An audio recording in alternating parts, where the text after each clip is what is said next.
लोकसभा निवडणुकीच्या प्रचारात काँग्रेस पक्षाचे काम न करणाऱ्या तसेच कामचुकार काँग्रेस पदाधिकाऱ्यांच्या हाकलपट्टीचे आदेश, सूत्रांनी दिली माहिती।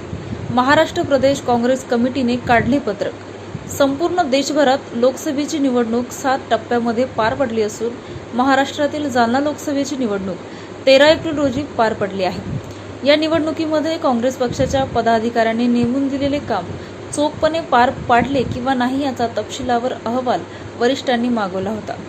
त्यावरून अहवाल पाठवण्यात आला असून प्रचारामध्ये कामचुकार करणारे तसेच पक्षविरोधी काम करणाऱ्या पदाधिकाऱ्यांची तक्रार वरिष्ठांकडे पाठवली असल्याची सूत्रांची माहिती आहे।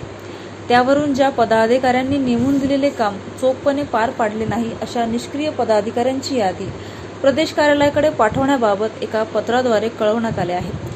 निष्क्रिय पदाधिकाऱ्यांच्या जागेवर नवीन पदाधिकाऱ्यांची नेमणूक करण्यात येणार असल्याने लोकसभेच्या निवडणुकीत प्रचारामध्ये हलगर्जीपणा किंवा कामचुकारपणा करणाऱ्या विभाग, सेल, जिल्हा, तालुका स्तरावरील पदाधिकाऱ्यांची आता खैर नसल्याचे दिसून येत आहे।